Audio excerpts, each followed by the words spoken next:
Hey guys, it's Brooke from the Vintage Gardener. Welcome back to my channel. I did something different with my hair. I did not cut it. It's just this is the way it looks when I don't straighten it. It's really that curly. So anyway, I'm back in the vegetable garden and I'm planting some strawberries and onions, and if I get time and it doesn't get dark, I'll try to get some some garlic in. So let me show you what I'm doing. I'm going to refer to this bed right here as the strawberry patch because I'm going to grow all my strawberries here. Strawberries have runners and I don't want them overtaking anything. So I have 16 strawberry plants that I know which I've placed in position pursuant to the square foot gardening plan. Each strawberry is supposed to take up 1 square. Now I'm sure you'll notice there's a hole there and then there's one that's separated. There's a reason for that. There are actually a couple of different types of strawberries. There are June bearing, ever bearing, and then there's like daylight sensitive. Anyway, the ones that are this end are June bearing. When everyone has strawberry festivals, that's what they're picking off of, June bearing. They have big strawberries. It's very plentiful. Once they bloom though, they're done. Then you have ever-bearing strawberries. And this one is an ever-bearing strawberry. It's called, I don't know if you can see it. It's called Quinault. And so it will produce much smaller amounts of strawberries throughout the season. And then I think there's ones called like daylight neutral, I think. And I think those alpine strawberries fall under that. And I'll do a separate segment on that. So I'm going to plant all these up, and then once I finish that, because that's not going to take long, I'm going to start on the onions. So I have some yellow onions right here, and then I've got some red onions there. I've got some leeks and some scallions, and then I've got this set of 100 right here. So with onions, you can plant them, it's like 6 to 9 per square foot. And if you plant them, actually, if you're planting something like scallions, you can actually do 16 per square foot. I think I'm just going to do 9 though, because I do want them to be a little bit bigger. So hopefully I will fill out 16 of these squares, which should be about half, and then I'll have the rest for some garlic. And I haven't separated the garlic head, but that's coming. So I'm going to put it on time-lapse and get going.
Okay guys, so everything is done.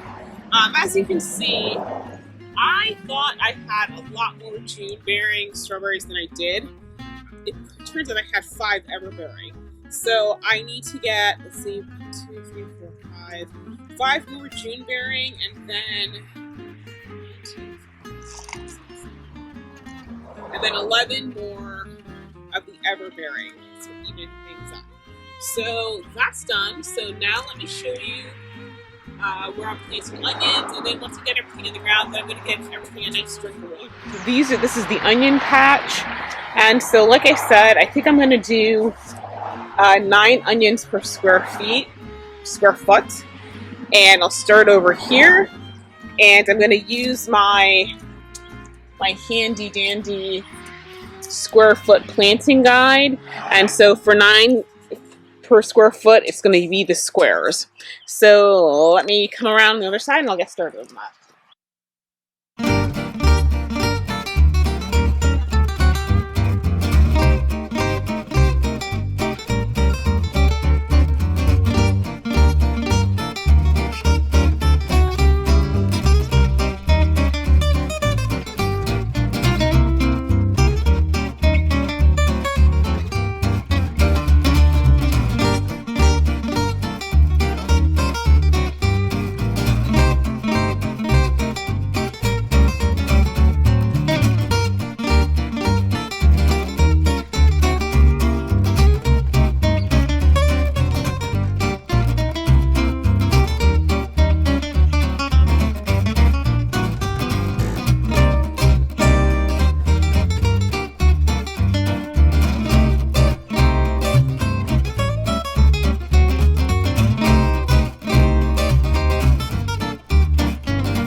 Okay guys, so I planted everything, and as you can see I took my gloves off because it just wasn't working.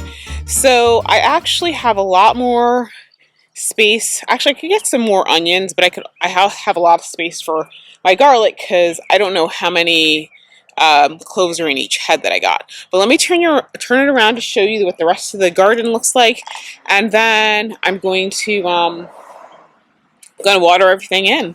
This is what I've already planted. There's lettuce, head and leaf lettuce. I need to get more spinach. There's peas, more spinach, peas, and this is Brussels sprouts right there.